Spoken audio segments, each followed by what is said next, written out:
Hello guys, welcome back to my YouTube channel. How are you all? So आज का topic of discussion होगा, एक question है basically जो इंस्टाग्राम पे मुझे किसी ने पूछा, is it wrong to like someone committed? So short में आंसर दूं तो no, it is not wrong, but इसको हम बहुत डिटेल में समझेंगे, इसके पीछे की साइकोलॉजी, इसमें क्या प्रॉब्लम्स हैं और उसका सोल्यूशन क्या है। Basically the topic of a discussion would be mingling with someone committed.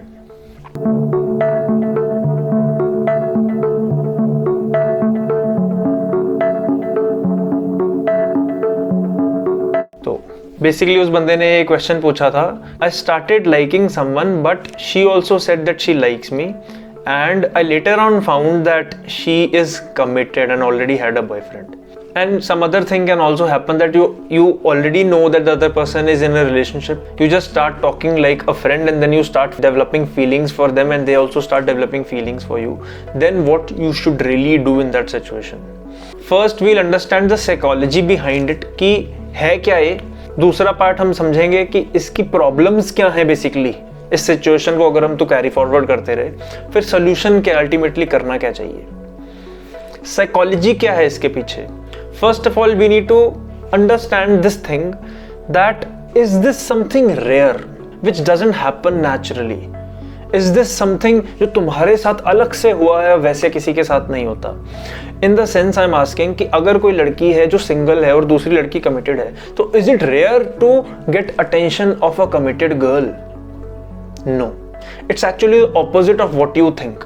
It's actually difficult to get attention of someone who is available and single rather than getting attention of someone who is committed, who already has a girlfriend or a boyfriend and they're not enjoying their relationship, they don't like their current partners. So consciously or subconsciously they're actually finding someone else. क्योंकि तुम जितने भी relationship में हो, most of your relationship you're not even enjoying it. It's like लड़ाइयाँ, परेशानियाँ, 2-3 साल का रिलेशनशिप है, कुछ ना कुछ टेंशन लेके घूमते हो रिलेशनशिप के अपने दिमाग में. At least 70 to 80% people. So is it rare to get attention of someone who is committed? No, it's actually the opposite. तो पहले जो अपने माइंड में हवा बना रखा है ना, तो उसको तो नीचे लेके आओ. Second question you need to understand is, whom do you feel more connected to? Someone, दो लड़कियां हैं, बिल्कुल सेम दिखती हैं, सब कुछ सेम है, कॉन्स्टेंट, बट एक टाइम पे आई जहां पे वो कमिटेड थी और एक टाइम पे आई जहां पे वो सिंगल थी. तुम किस सिचुएशन में ज्यादा कनेक्टेड होगे? तुम्हें लगेगा जरूर कि मैं कनेक्टेड होऊंगा जब वो सिंगल होएगी, बट इट्स रॉन्ग. एक्चुअली तुम ज्यादा कनेक्टेड उस सिचुएशन में होंगे जिस सिचुएशन में वो अवेलेबल नहीं है, वो ऑलरेडी कमिटेड है. Because scarcity creates attraction. When the resources are scarce, you think you have earned her, you think that you have done something amazing to get her attention, but it's not the truth. तो वो एक psychological play तुम्हारा mind करता है कि अगर तुम naturally किसी को on a scale of 1 to 10 किसी से 7 अट्रैक्टेड हो, जस्ट बिकॉज वो अवेलेबल नहीं है, जस्ट बिकॉज उनका ऑलरेडी कमिटेड है, बॉयफ्रेंड है, गर्लफ्रेंड है, तुम उसको 1 पॉइंट एक्स्ट्रा दे दोगे unconsciously without you even knowing it, और तुम्हें लगेगा वाह कितना अच्छा रहा, कितना अच्छा हो रहा है. सिंपल सी बात है ना यार. तुम्हें कोई चीज, तुम्हारी कोई बुक है, बहुत अच्छी बुक है, तुम्हें कोई पीडीएफ दे देता है और तुम्हें पढ़ने का मन नहीं है, तो तुम बिल्कुल ही हाथ नहीं लगाओ क्योंकि तुम फ्री में दे दी है. और सिंपल, अगर तुम उसको 500 रुपए 600 रुपए दे के बुक खरीदते हो, तो एक बार पैसा इन्वेस्ट हो गया, तब तो तुम उसको पढ़ोगे और जब पढ़ोगे भी तो बड़े सीरियसली लोगे उस चीज को जहां पे हमारा पैसा इन्वेस्टेड होता है. तो सेम चीज है, अगर कोई लड़की अवेलेबल है, लड़का अवेलेबल है, तुम इतना ज्यादा एक्साइटेड नहीं होगे उसके साथ बात करने के लिए जितना तुम अनअवेलेबल लोगों के साथ बात करने में एक्साइटेड होगे. तो this is called the psychology behind it, कि तुम इतने अटैच और अट्रैक्टेड क्यों हो जाते हो कि मेरी बातों को भी इग्नोर ही मार दोगे और अल्टीमेटली तुमने वही करना जो तुम करोगे. इग्नोर क्यों करोगे? ये है साइकोलॉजिकल रीजन, क्योंकि scarcity creates attraction. Second part is we'll understand what is the problem behind it. 3 type की प्रॉब्लम है इसके पीछे.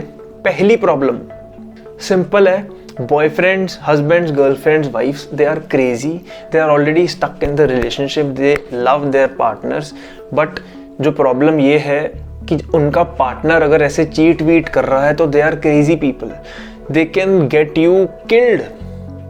I'm not even joking, they can actually get you killed. गुंडे वंडे हायर करेंगे, तुम्हें मरवा देंगे, तो तुम्हारी तो 2 सेकंड में जान खत्म हो गई. तुम क्या कर लोगे? You are not invincible, you are not Superman, you are not Wonder Woman कि ये कर लेंगे वो कर लेंगे, पुलिस को कुछ नहीं कर सकते तुम. अगर उसने एक बार मरवा दिया तो they can damage you, they can get you beaten up. तो इतने क्रेजी हो जाते हैं वो कि वो कुछ भी कर लेंगे उस टाइम पे अपने प्यार को बचाने के लिए। हाँ, ऑल्दो कोई प्यार व्यार है नहीं, क्योंकि सामने वाला जब लाइक ही नहीं करता तो वो वन साइडेड है, बट जो भी है, you don't need to mess with another dude's bike और गर्ल।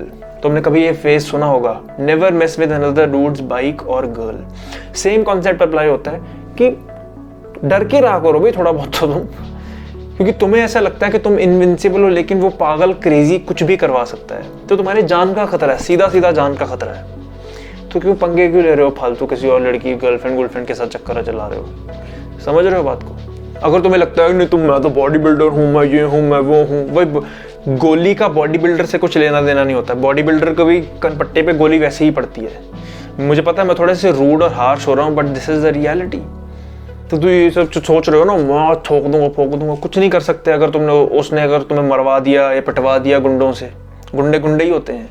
तो या तो तुम अपनी लाइफ में इस रिस्क पे चलाते रहोगे यार, कोई आ ना जाए, कोई अटैक ना कर दे ये वो, या तो तुम मस्त अपनी जियो लाइफ, क्योंकि there is no scarcity is only in your mind. Second problem is if they really started liking you while being in a relationship, this classifies them into being cheaters। और cheaters के ऊपर मैं हमेशा ही चिल्लाता रहता हूँ, stay away from them। क्योंकि as exciting as it sounds right now, but the truth of the matter is even if they come and be with you in a relationship, start dating you, बस उनको एक मौके की तलाश है। वो तुम्हारे ऊपर भी सेम चीज़ कर सकते हैं और करेंगे ही मोस्ट प्रोबेबली जो उन्होंने उनके साथ की।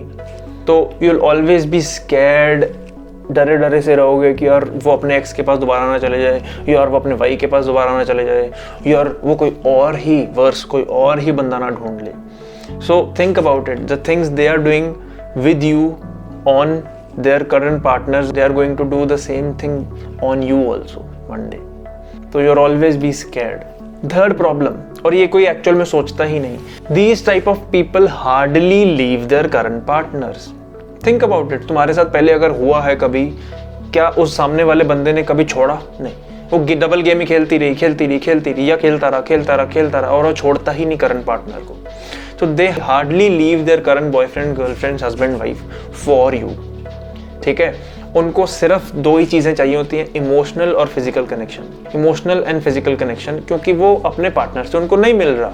बस एक सिक्योरिटी है कि रिलेशनशिप नाम का रिलेशनशिप है, बट वो सारा कनेक्शन तुमसे मिल रहा है। But at the end of the day वो सिक्योरिटी छोड़ना ही नहीं चाहते, वो डबल गेम ही खेलना चाहते हैं। They treat you like a play toy. तो that is the third problem, that they will never actually leave their partner. बहुत कम केसेस हैं जहां पे ऐसा होता है। ठीक है, तो ये तो प्रॉब्लम्स हो गई, साइकोलॉजी भी समझ ली। अब इसका सोल्यूशन क्या है इसके पीछे? बड़ा ही सिंपल सा सोल्यूशन है, बहुत ही सिंपल सा सोल्यूशन। क्या कि तुमने एक ऐसी सिचुएशन क्रिएट करनी है कि is it wrong that she is liking you, you are liking him? No, see we are emotional human beings, तो obviously we will like people. हम उसको लाइकिंग को ऐसे नहीं देखेंगे कि भाई यार वो कमिटेड है, नहीं है, फ्री है, ये वो। तो दिल को इन सब चीज़ों का कुछ मतलब नहीं होता। सामने वाले के साथ भी सेम ही चीज़ हो रही है, लेकिन क्या दिमाग इंटरफेयर कर सकता है और उस चीज़ को थोड़ा सा अरेंज कर सकता है? कर सकता है। कैसे? सिंपल सी बात है, if you really like her and you think she really likes you, एक ही सोल्यूशन है इसका, बम फोड़ दो। अल्टीमेटम इज समथिंग कि भाई आर या पार, या तो उसके साथ रहे या मेरे साथ बात कर। एक ही चीज करने दूंगा मैं, दूसरी चीज नहीं करने दूंगा। Either you leave your boyfriend और girlfriend and really be with me. If you say that you love me, then be with me. And until or unless you decide that I don't want to talk to you, I don't even want to text you, I don't even want to know you, you're dead for me। ठीक है, in my mind you're dead for me। कोई birthday wish नहीं, कोई Christmas नहीं, कोई दिवाली नहीं, कोई दशहरा नहीं, कुछ नहीं, कुछ उसका एग्जाम क्लियर हो गया, कुछ मतलब नहीं, कुछ मतलब ही नहीं हमें। ठीक है, अब उससे होगा क्या ना कि when you actually give a deadline, an ultimatum, कि या तो उसके साथ हो जाओ तो मेरे साथ हो जाओ, मैं दो डबल गेम खेलने नहीं दूंगा। क्यों? Because it is not fair to their partners, it is not fair to me, and ultimately it's not even fair for you, because हम तीनों ही कहीं ना कहीं इन सब चीज़ों में मर रहे हैं, गलत काम कर रहे हैं। और गलत काम एक्साइटिंग तो लगता ही है स्टार्टिंग में, जैसे ड्रग्स लगते हैं, but at the end of the day we have a really big cost at the end to pay. तो वो सब काम नहीं करने हमें। दूसरी चीज है, प्रॉब्लम ये है कि तुम उसको अल्टीमेटम दे तो दोगे, लेकिन फिर भी वो कोशिश करेगी तुमसे ऐसे ही बात करने की, या लड़का होता करेगा ऐसे ही बात करने का, थोड़ा थोड़ा बात कर लेते हैं, थोड़ी सी बात कर लेते हैं, फिर you will always go back in the flow, you will do that. So second point is that you have to commit to yourself कि मुझे बात करनी ही नहीं, सारे नंबर डिलीट मार दो, सारी फोटोज डिलीट मार दो, सब कुछ डिलीट मार दो, वो बंदा तुम्हारे मोबाइल पे होने नहीं चाहिए, तुम्हारी मेमोरीज में है, ठीक है, आगे बढ़ो.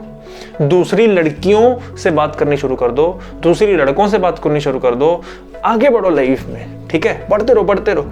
आई नो स्टार्टिंग में थोड़ा सा डिफिकल्ट होगा, लेकिन तुम्हें जब ये प्रॉब्लम्स दिमाग में रहेंगी ना और उसको रिफ्रेश करते रहो, ये प्रॉब्लम है, ये प्रॉब्लम है, ये प्रॉब्लम है, तो अल्टीमेटली होगा क्या कि तुम इतना पेन एसोसिएट कर लोगे ना कि यार इसके साथ रहना ही प्रॉब्लम है, क्योंकि इतने परेशान रहोगे ना तुमको, उसने छोड़ा ही नहीं उस बंदे को, और मेरे साथ भी पंगे लिए जा रही है या लिए जा रहा है. तो at the end of the day, work on your body, work on your career, work on getting someone else in your relationship जो ऑलरेडी फ्री है, अवेलेबल है, ठीक है. और at the end of the day you have to forget about them if they don't want to leave their partners.